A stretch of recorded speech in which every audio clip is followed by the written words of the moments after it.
Oh, you're fine. All right, so we'll go ahead and get started.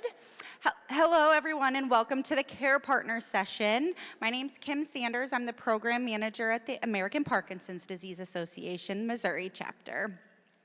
APDA's mission is to serve everyone impacted by Parkinson's, and we know that being a care partner is a unique challenge. Our chapter offers 3 care partner-only support groups that meet monthly, and you're welcome to attend any of those if you feel necessary.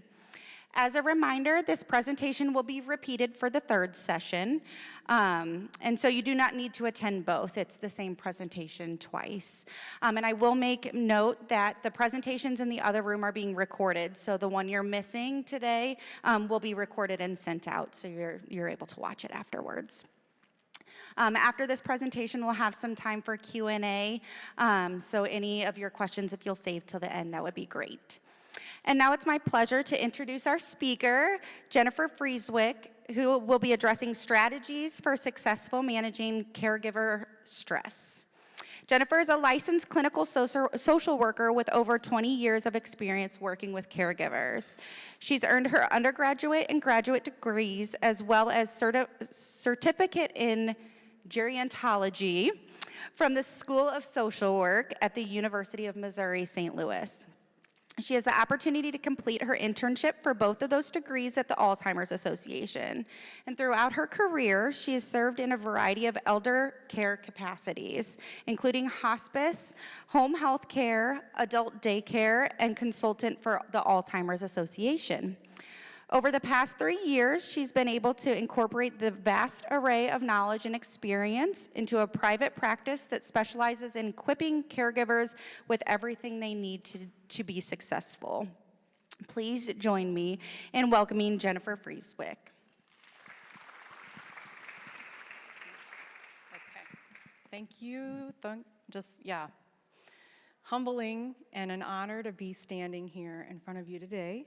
Yeah, I don't like to be, this just feels kind of odd to be up above you, so I'm going to be eye to eye as well as I can in my talk with you today. This journey has been very humbling, to be saying the least. I worked through the fields of geriatrics and with caregivers who care for their loved ones who are ill. So as we work today together on talking about managing stress, I come to the table with concerns and notes of, this is not a road that you can go unscathed. This will be stressful. You're living it right now. So how do we manage that? How do we live through that in a way that you're not going to drown? So my hope is to help provide those tools and also to maybe laugh a little together and find some kind of hope in the midst of this journey. So bear with me as I figure out how to move through my slides here. Okay. I am over 40, so I can't see that. And I haven't bought cheaters yet, so I'm going to have to turn my neck around and look up here. And I'm sorry if that's a little bit small for anyone who's trying to read that print there, but who all has a bucket list in this audience? Yeah? Does anyone have caregiving on that bucket list?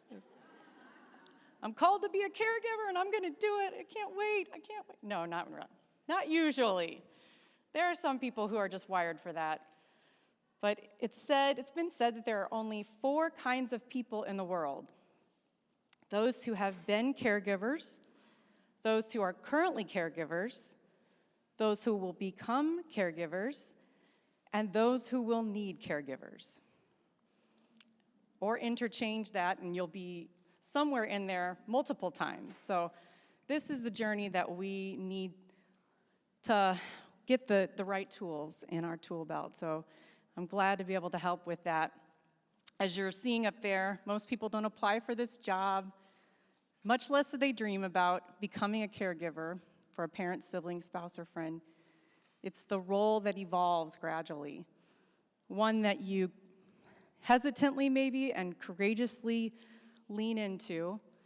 out of a desire to help, out of love, out of necessity.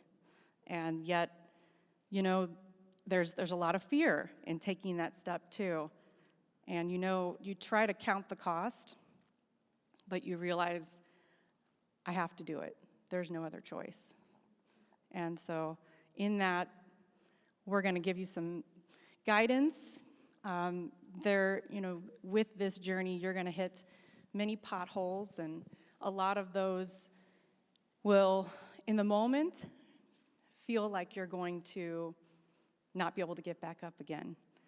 But thankfully, it's just a moment, and you're going to, thankfully, also with the Parkinson's Association, hand in hand with you, they will help you get back up again.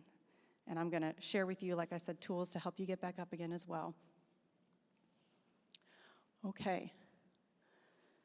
So the main things that I will be addressing today are the fact that our health and well-being is under attack, under the amount of stress that you are experiencing as a caregiver. And unfortunately, that increased stress can cause damage to your mental and physical health. And so being able to look at that realistically and realize if we're not able to care for ourselves adequately and put the right supports into place, our loved one is the whole reason why we're here, will suffer, and we won't be able to be there for them. So just a way to start out, hopefully not too negative, but there are very strong statistics that say we have, and I promise it's not going to all be this negative. It will turn up, but setting the stage for the reality, this is the reality. I've worked with caregivers where counseling them through the journey of caring for their loved one, and I almost can see them age every session as they come in. And it's like I'm watching them. 1 year looks like 5 years on their physical toll of their body. So that being said, though, there are ways that you don't have to experience that much of a toll. Yes, there will be emotional, physical tolls, but we can overcome or rise above and have that ability to keep on going without it being, like it's saying, taking up to 10 years off of a caregiver's life. This one, the risk of compromised immune system, up to 3 years after caregiving. So even when the job's done, and you think, I'm taking the hat off, I did the job, the physical toll that can take on your body can be up to 3 years afterwards, where you can see someone who's laid their life down for their loved one. They may, after it's done, finally feel the relief, and then they get the diagnosis. So it can wear down your immune system in such a way that you're under that risk. It can create a higher risk of your own illness, chronic illness. 72% report not going to the doctor. Who struggles with that? I do. I'd have to say it. Here I am, I'm preaching, and I have to take my own advice. I keep telling myself, I need to make that appointment. Maybe I should hire a secretary who can make that appointment for me, because I'm just so bad about this. But it is, unfortunately, the nature of a caregiver. You're focused, you're dialed in, and those things just fall into the background. Eating right, exercise, unfortunately skipping your doctor's appointments. And I think the one that's the most staggering to me, which I see day in and day out, is that depression that can come over you in the midst of this. So realizing that in order to counter depression, we have to reach into support. We have to be able to talk through it with others who are a therapeutic source for us. And so this being said, that support group is like gold. Good friends, therapeutic, loving friends that will listen to you over and over and over again. And a good therapist, or a good sister or brother. Sometimes, a sibling can be that for you too. So where do we go from here? There is hope. There is hope on this journey. And I want to bring that to you. This is an interesting thing that I've kind of worked with through the years. It's what I call the pillar concept. So basically, if you can see in that picture, very large, sturdy pillars, structures holding up this bridge. I kind of align that with the importance of having an adequate support system for you on this journey. Those pillars, we would never, ever imagine putting, multiple semis every second that goes over these kind of bridges. The amount of weight that they take. But they can because they've been built for it. And you can if you've been built for it. And that support, those pillars, they have to, as the disease progresses, we have to make sure we put a few more in, because the load's getting heavier and heavier as the disease is progressing and the care complexity increases and the stress increases. So I encourage you to consider that. And we're going to talk about what those pillars look like for you individually. Thinking about, what does support look like for me? It's going to be totally different than the person next to you. Self-care is a type of pillar. American Parkinson's Disease Association, another strong, huge pillar that you need. Like what I was talking about before, having your, care team, whether that be informal or formal, with family helping, or a formal care through in-home care, home health, those are all pillars. Without those, we cannot endure. We cannot. So I encourage you to think about that and assess that in your mind as you're going about, the takeaways from today. What are my pillars? Or where do I need to reassess more pillars? Who can I talk to and say, I'm alone in this. I'm completely isolated. I don't know of any pillars other than this beautiful day that the Parkinson's Association has created for you to be here and enjoy. This is beautiful. But you can sit down with them even and talk with them to find hope and help with more support. And they will give you that guidance as well. Plugging into support early. So that being said, there's a lot of clinical research that's been done on support for caregivers.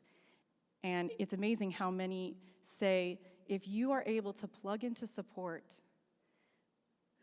at diagnosis or shortly thereafter, your ability to withstand and that support that you get through all the education and the resources, building your team, that your percentage of being able to maneuver this journey, it will be much more successful than if you wait until crisis. If you wait until I'm completely loaded, I'm at a meltdown and I don't know what to do. I need help. I have to say that there are moments like that too, because we have to recalibrate. A lot of times there will be something that happens with the disease process and you have to adapt and change and acclimate to that. So realizing that sometimes you think you've got it, you think you're steady, but you also may have to check in and seek out more help at that point if something happens, when something happens, where there's a fall or change in care, to adequately support yourself at that point in time. But definitely know that the sooner you can plug in, the better. If I can say one thing, I have had some deep conversations with caregivers who there's that desire to carry this load. There's something about it where you've this personal responsibility and the concern of, if someone comes into my home, will they be able to help? Will they be reliable? The whole list of things that you can think of. Will my loved one even let them come in? Will they push back at this? The stress that I may endure with that, do I really want to go through that right now? Yes, yes, yes. Because there will be an initial pushback, maybe, or the stress of having something new and adapting to that in your schedule. But the rewards of that far outweigh you continuing to try to shoulder this on your own. So I encourage you to lean into it. And it may not be the right fit. Maybe it's not adult daycare. Maybe it's in-home care. Maybe it's doing something like, a caregiver outing type program. So there's a lot of different things, but I encourage you to tap into them sooner than later. That is an important aspect of it. So here, speaking of self-care, speaking of just the reality of what you're reaching into as a care partner, there are a lot of things that we have, an idealistic mindset of what we think it's going to be like, but there are barriers that we hit along the way. And so I'm going to just kind of go through these with you, and one of them is realistic expectations of yourself and also of your loved one. Sometimes we have something that happens with denial, where you don't want to necessarily, it's hard to accept that we're at this stage in the disease process and I need to get more help. Sometimes we want to just try to shoulder it because it's not that bad. We have our good days, we have our bad days. There's definitely that part of this, but realizing that realistically, we cannot expect more of ourselves. And also, I think the nature of caregiving is to feel like a failure. You feel like, I just seem to not be able to get this right. You feel like, you should know better, or I shouldn't have yelled at them.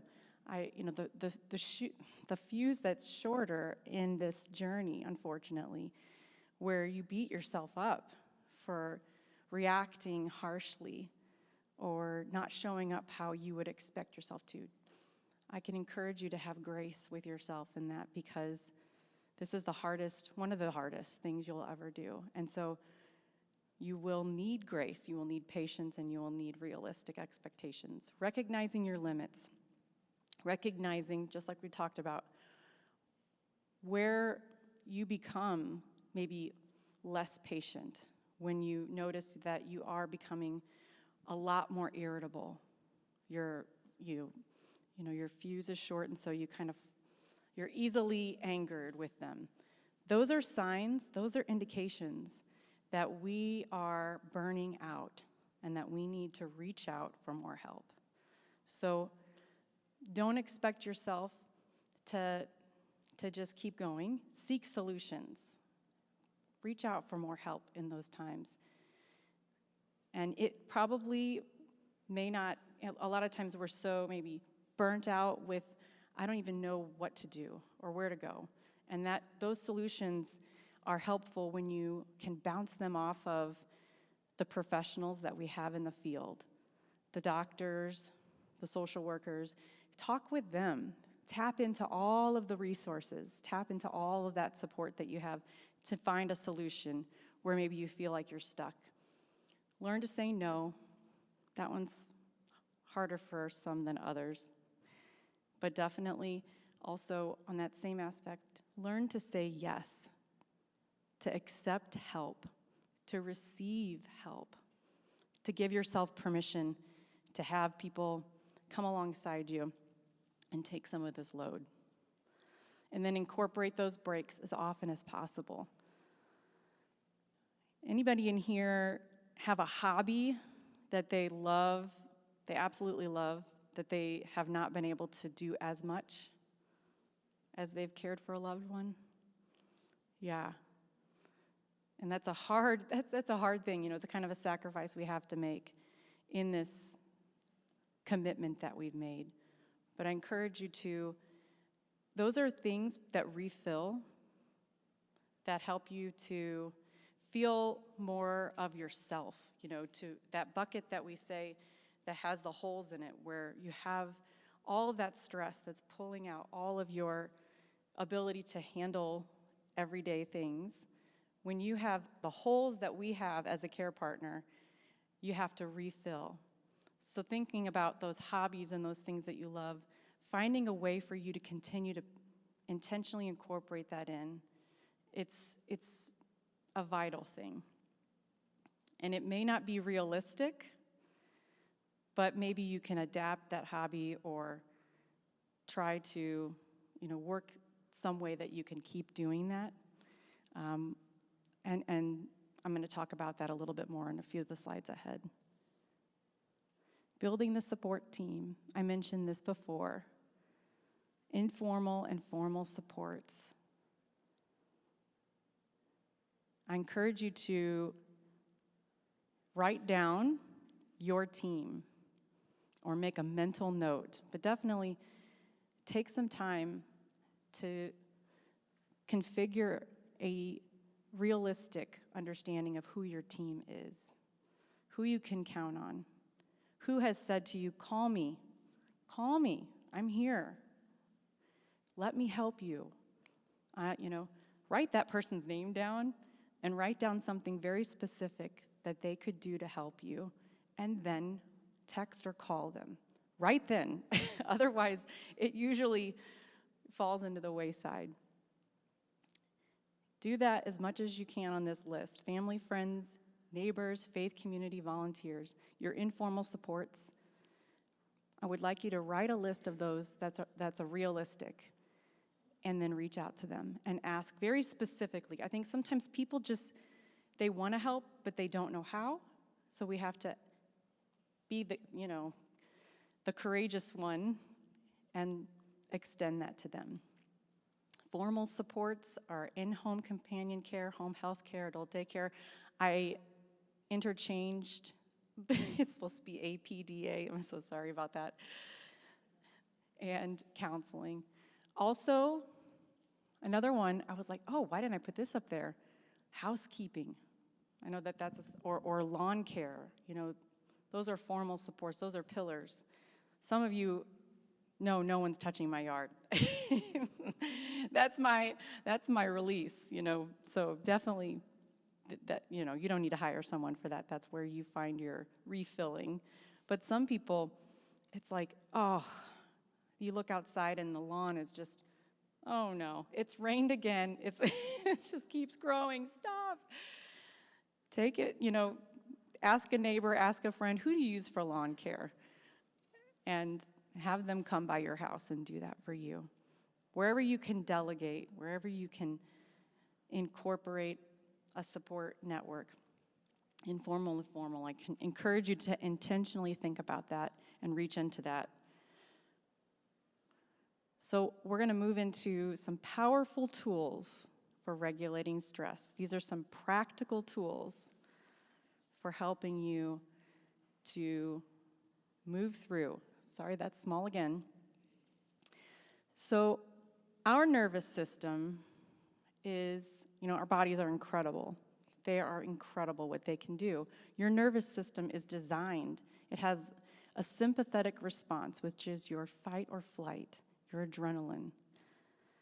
And this response, it's typically, whenever you're scared, whenever you need help, but when you're under stress, that fight or flight mode, that adrenaline, it can get turned on. And there's something called cortisol, which is a stress hormone in your body. So that is something that your adrenaline, if it's on, if your adrenaline's going, if you're under stress continuously for long periods of time, it can cause a laundry list, unfortunately, of negative effects on your brain and body. Cardiovascular disease, chronic fatigue, issues with sleep. We know from just, the issues with depression and anxiety, but it can go to panic disorders. There are, unfortunately, our body, it can get turned on too much with the stress, which is where, unfortunately, also, as you're a caregiver, the amount of stress that we can be under. So I want to share with you, though, that there is a way, there is actually scientific use and research that have shown we have practical ways that we can turn off the stress response. And we can get really good at that. With this thing called, fight or flight mode with our nervous system, there is a muscle, that you're using. When you are under stress a lot, that muscle gets really big in regards to stress and your ability to respond to stress and the feeling of being under stress. Your ability to turn that off is sometimes compromised. So that's called your parasympathetic, which is in the nervous system as well. And that's another muscle that we can flex and get really good at using. Sorry, I lost my train of thought. There's a simple way to regulate, and I'm going to show you some of these different things that are proven to help with that, to help you to go from fight or flight to calm, secure, safe, and supported. So here's some proven ways that we can de-stress. We can self-regulate our nervous system. As we are under stress in this line of work called being a caregiver, these are things that we can do. Deep breathing, I think, is a very powerful but underutilized tool. This is something that you can turn on as far as whenever you feel the tension in your body, whenever you feel that you are short, your breaths are short, like even, you can almost, if you catch yourself breathing slow and not slowly, but short and fast as you're getting more tense and upset, that is where our body is turning into adrenaline mode. And so what you can do to turn off that is to just do the opposite. Find a quiet place away from as much stimulation as you can. Close your eyes. Imagine yourself surrounded by a safe surrounding. So it may be a place that you've been in your life where you have felt very loved and safe, a childhood home, on the beach. So tapping into that with all of your senses if you can, and then slowly breathing in through your nose and completely breathing in for 4 counts, holding it for 4, and then releasing for 6 counts. So let's try to do that together. So let's practice that together. So what I want you, like I said, just close your eyes. And we're going to breathe together. As you breathe in, count to 4 and breathe as deeply as you can and slowly. Breathe in. Hold that for 4 if you can. And breathe out through your mouth, counting to 6. Fully releasing all that breath.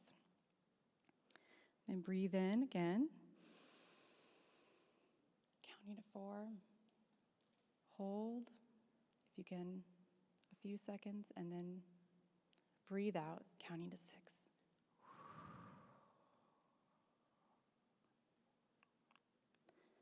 If you can do that for about 3 to 5 minutes,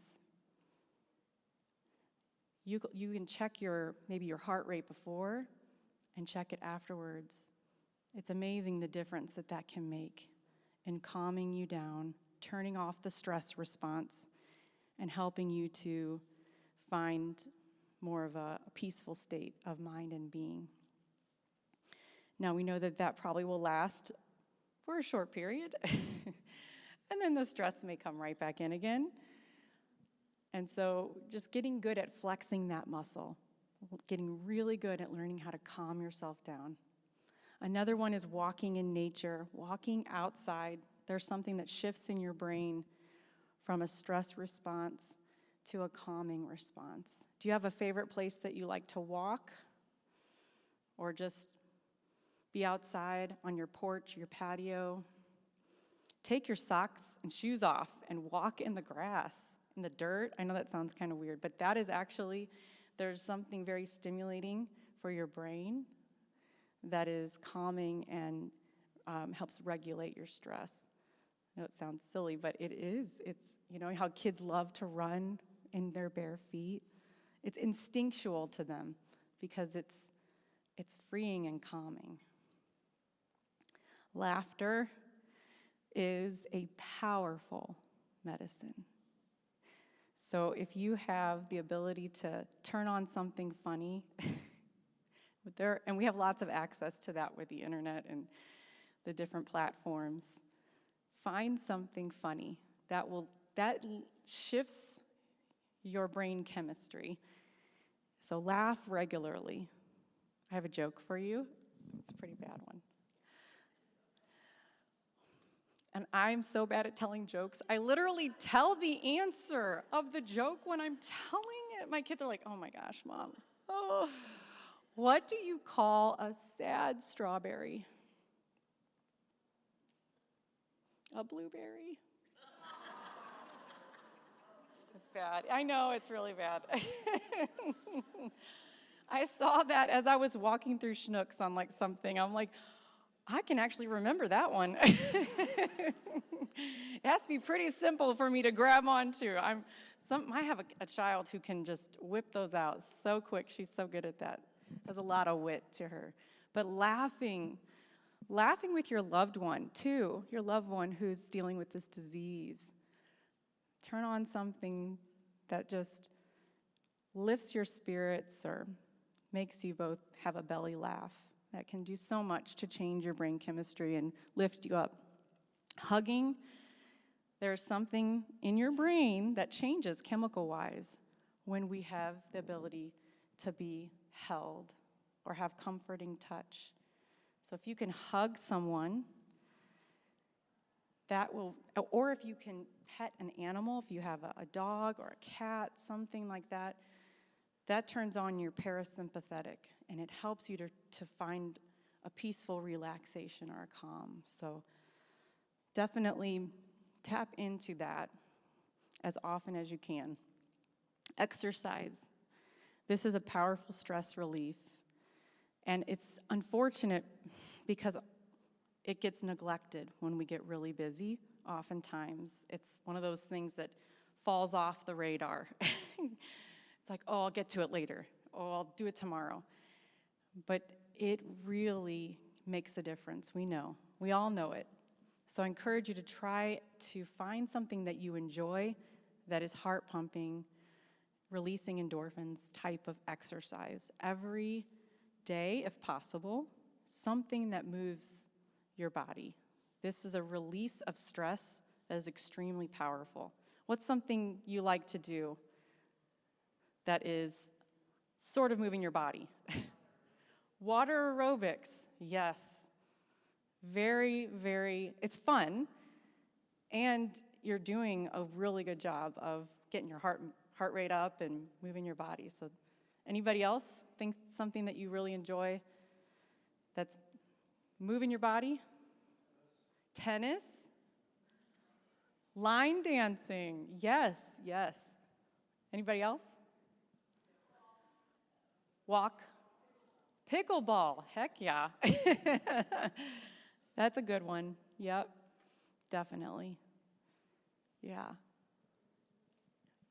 Enjoying a meal with a friend or family member, sitting down and breaking bread together with individuals who we feel like a common bond with. It can really, it's amazing how you calm down, you find that you're able to lay aside some of the stress for that moment, engage in conversation. So put this in your schedule as often as you can to connect over a meal with a friend or a family member. It's very nice, or coffee or tea or whatever you can, but this helps you to, move into a more parasympathetic or calming frame of mind. And prayer, meditation, connecting in that way, finding serenity through that, there is a powerful connection, and that can really calm and bring you into a more grounded space when we tap into that regularly. Am I getting close? What's that? Okay, thank you. So there is something called self-compassion. Have you guys heard of that? This is a therapeutic term that's come around in the last 15 years. There's actually a woman by the name of Kristen Neff, N-E-F-F, that has written a book about self-compassion. That's a go-to for a lot of people.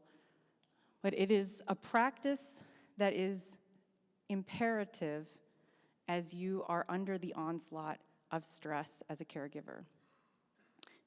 We go through what's called compassion fatigue, which is basically another word for burnout. When you are a caregiver, you lose the spark, unfortunately, as we go through day after day after day. It's like you feel like the flower that's kind of withered without the sun. That is, unfortunately, the compassion fatigue or burnout side of caregiving.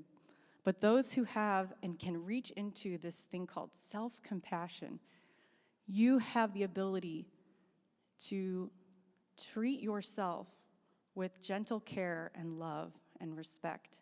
And you realize as you do that, you're actually helping your loved one in return. So I encourage you to, I know it sounds like a, what? Self-compassion? No, I have to get up and do all this work every day. Do you know what I do every day? Where does self-compassion come into that? But if you can find the balance of, you know what, I need to sit down and just take a break. I feel stressed, I feel tired, I am becoming irritable, and just saying, you know what, I'm gonna go and read a book, I'm gonna go listen to some music, I'm gonna just go shut my eyes for a few minutes and let myself regroup. Having those kinds of moments in your day where you can be in tune with that is extremely helpful on this journey. What's something that you like to do whenever you're extremely stressed? Other than maybe scream in a pillow or just kick something.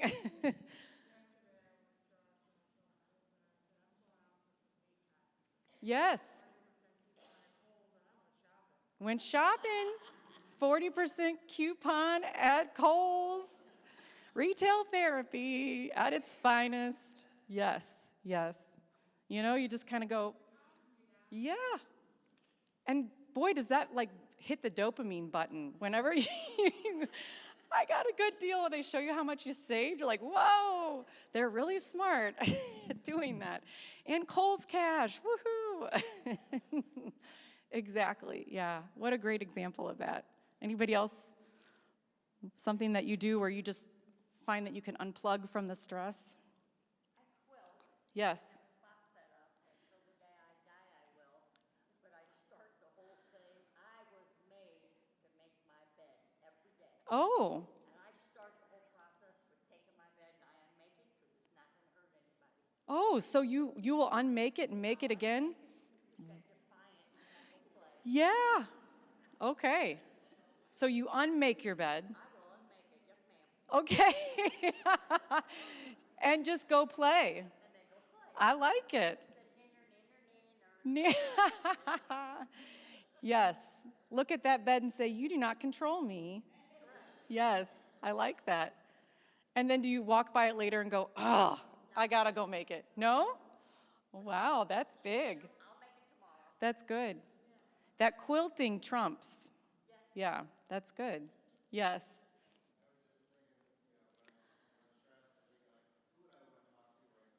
Oh. Oh, I love that. When he's stressed, who do I want to talk to right now? Yeah. Reach into that. Yeah, those are some beautiful people in your life. Yeah.